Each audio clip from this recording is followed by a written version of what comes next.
Salam alaikum, bonjour à tous. Content de vous retrouver avec notre ami, c'est Rachid. Salam alaikum. Qui s'occupe de la thématique sagesse et proverbes. Donc, on va vous en parler sous différents aspects. On va revenir sur cette notion qui nous est capitale. Et ce ba'da bismillah ar-Rahman ar-Rahim wa afdal as-salatu was-salam ala khayl anam sayyidina Muhammad wa ala alihi wa ashabihi.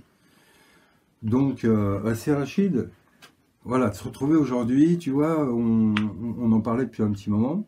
Et je voulais qu'on revienne un petit peu, notamment sur la thématique que tu fais, sagesse et proverbes, mais de manière plus générale, puisque finalement toutes les thématiques d'Elixir se retrouvent, où on est au cœur d'un point commun, qui est le tawhid, qui est la ilaha illallah, et qui va se décliner partout.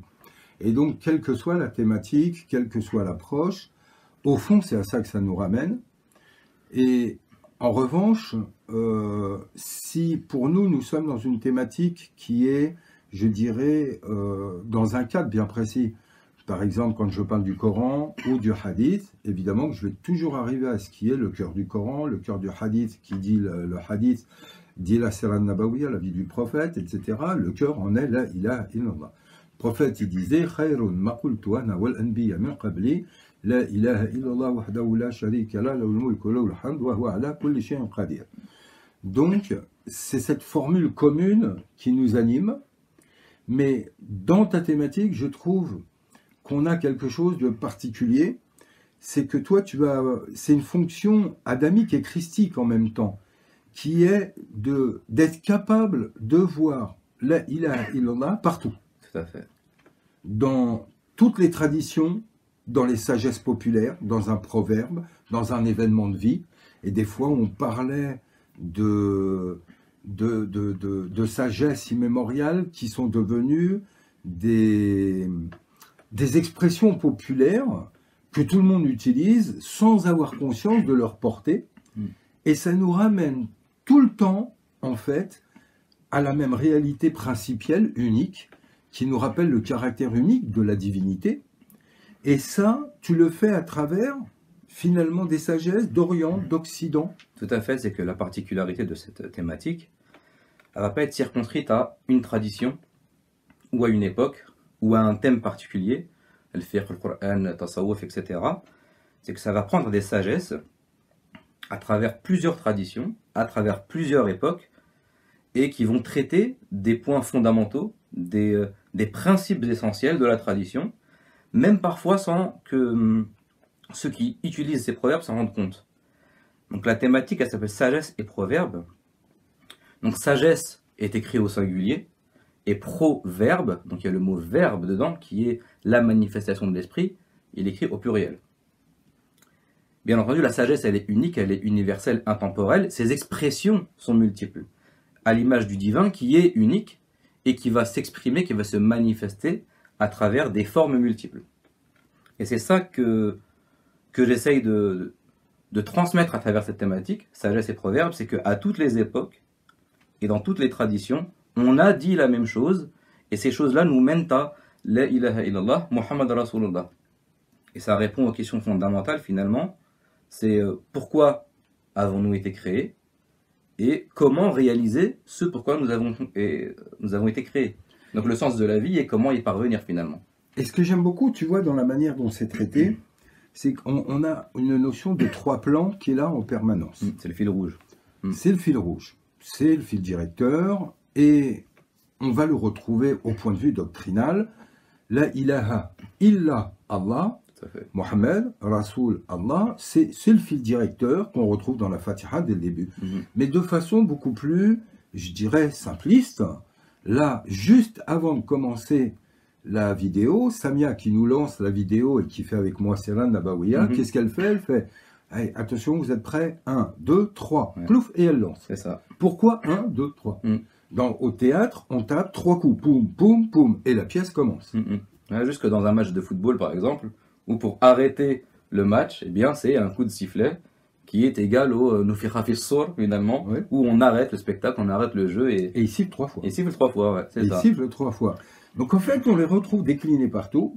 Et quand on a finalement, à travers tes cours, quand on commence à avoir l'œil pour décrypter, en fait, on s'aperçoit que c'est présent jusque dans des choses les plus mais banales du quotidien. C'est ça, c'est que les cours, en même temps qu'ils vont donner des citations, des expressions courtes qui pourront être soit extraites d'un texte sacré, donc là, c'est normal, fondamentalement, il y a un enseignement sacré, ça peut être des citations de maîtres connus, que ce soit musulmans ou pas, mais également des dictons populaires, des expressions qui sont devenues, qui sont entrées dans le langage commun. Quand on va dire, par exemple, pour clore une discussion, on va dire un point c'est tout. Un point c'est tout, ça nous ramène à toute la doctrine du point, le point métaphysique. Quand l'imam Ali, il dit tout le Coran est dans la Fatiha, toute la Fatiha est dans la Basmala, toute la Basmala est dans le bas et le bas est dans le point, et il dit je suis ce point, c'est exactement la même chose que lorsqu'on dit un point c'est tout. Tout à fait. Alors, après, doctrinalement, symboliquement, on peut développer, c'est qu'en géométrie, le point, toute la circonférence est comprise dans le point. Voilà. Ce n'est que la manifestation de ses potentialités. Mais ce qui est intéressant, c'est de se dire, en fait,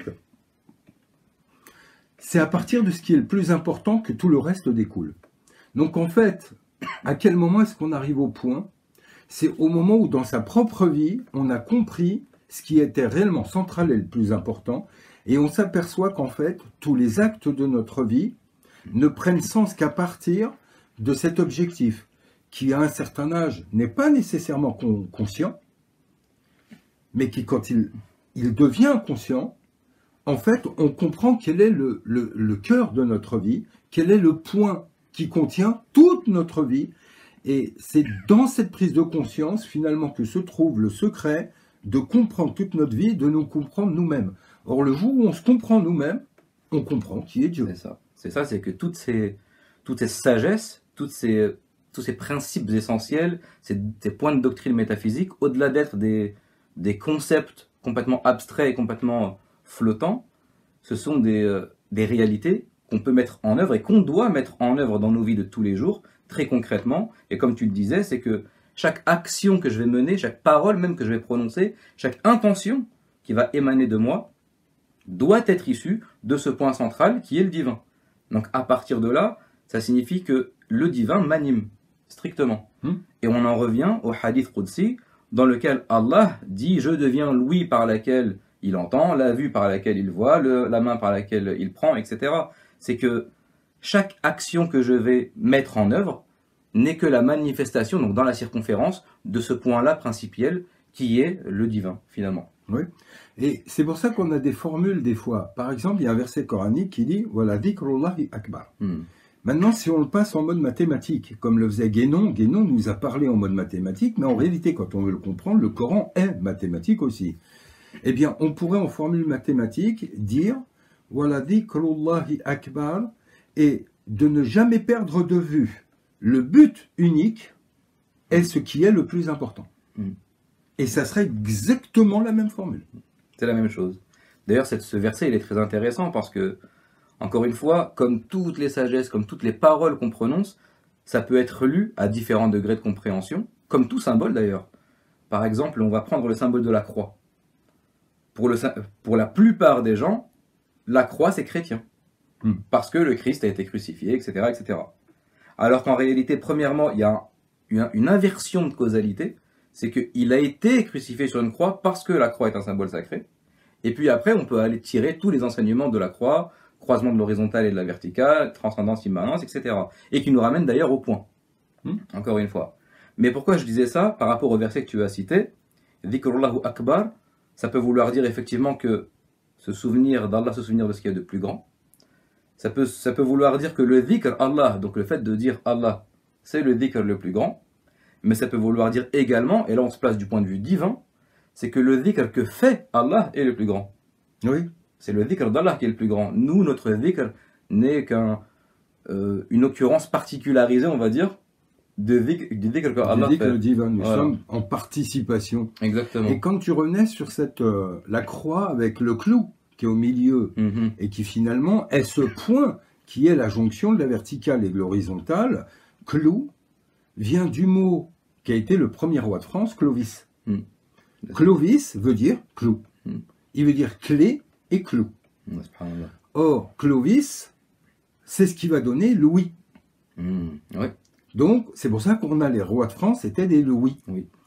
Et en soi, qu'est-ce que ça veut dire? Ça veut dire que ce qui était le principe même de la royauté en France, qui était une royauté de droit divin, c'est justement d'être ce point qui contient tout, et qui est l'union de la verticale et de l'horizontale, et qui donne un sens à tout, qui permet de tout relier, car l'horizontale et la verticale ne tiennent que par ce clou.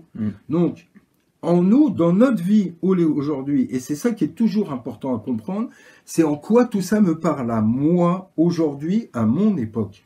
C'est que si moi, je ne deviens pas ce clou, ce point de lien et de liaison, donc de synthèse, d'assemblement, de conjonction, bah, ma raison d'être, elle est perdue, je ne l'ai pas comprise. Et c'est capital et central parce que au moment où je suis ce clou, j'unis vertical, horizontal, donc céleste et terrestre, divin et humain, eh bien, je fais quoi? Je fais Qur'an. Parce que Qur'an veut dire conjoindre, synthétiser, rendre un. C'est ça. On devient calife, littéralement. Et puis dans la vie des gens ordinaires, entre guillemets, être ce clou, ça signifie ne pas favoriser une dimension verticale à une dimension horizontale. Ça signifie joindre, c'est-à-dire donner à chaque chose son droit, son haqq. Ça veut dire que sans ce clou, on devient soit comme ceux qui favorisent la dunya, qui vont courir après, je ne sais pas, la richesse, de la célébrité, du pouvoir, de la reconnaissance et que sais-je d'autre, soit le pseudo-mystique qui va fuir cette dunya, très souvent, même le plus souvent, par peur, alors que normalement, l'homme de Dieu n'a peur de rien si ce n'est d'Allah. Et c'est ce clou qui vient fixer et qui vient joindre l'horizontale et la verticale qu'on doit devenir, et on peut constater que c'est quelque chose de très concret finalement. C'est qu'on ne doit pas abandonner la nécessité de gagner sa vie au prétexte du divin. Tout comme on ne doit pas abandonner le divin au prétexte que la vie elle est dure, il faut quand même gagner sa vie, il faut gagner sa côte. Et tout ça, on en revient encore une fois à la doctrine du centre, à la doctrine du clou et à la doctrine du califat. Ce pourquoi Allah nous a créé. Inni ja'ilun fil ardi khalifa. Oui, tout à fait. Tout à fait, c'est le but. Voilà, c'était une petite intervention. On va vous en livrer d'autres. Tout ça pour, au final, rappeler des petits points de doctrine. Rappeler qu'en fait, chaque point de doctrine, c'est bien beau, mais à défaut, ça reste que de la théorie, de l'érudition, si ce n'est pas actualisé dans votre quotidien, tous les jours. Et pour ça, toute cette thématique de sagesse et proverbes, elle a pour tirer cette moelle, finalement, d'une sagesse qui, des fois, tient en quelques mots, mais c'est un océan qui se loge à l'intérieur et qui doit, en fait, se nicher en nous, et on doit la vivre, et non pas seulement en tirer le plaisir de la lire 2 minutes, mais de la vivre. Et ça, sinon, ça reste virtuel. Or, ça doit devenir actuel. Et qui dit actuel, dit acte. Et donc, il y a une nécessité d'y mettre les mains, d'une mise en acte, d'une mise en œuvre. Et donc, d'où les occurrences coraniques. Ladina amanu wa amilu salihat. Il y a un isti'amal qui est nécessaire pour concrétiser toutes ces doctrines métaphysiques. Qu'Allah nous permette de le mettre en œuvre à tout à chacun. Amin jami'an. Salam alaikum. Salam alaikum wa rahmatullah. Allahumma salli ala Muhammadin wa ali Muhammad. Allahumma salli ala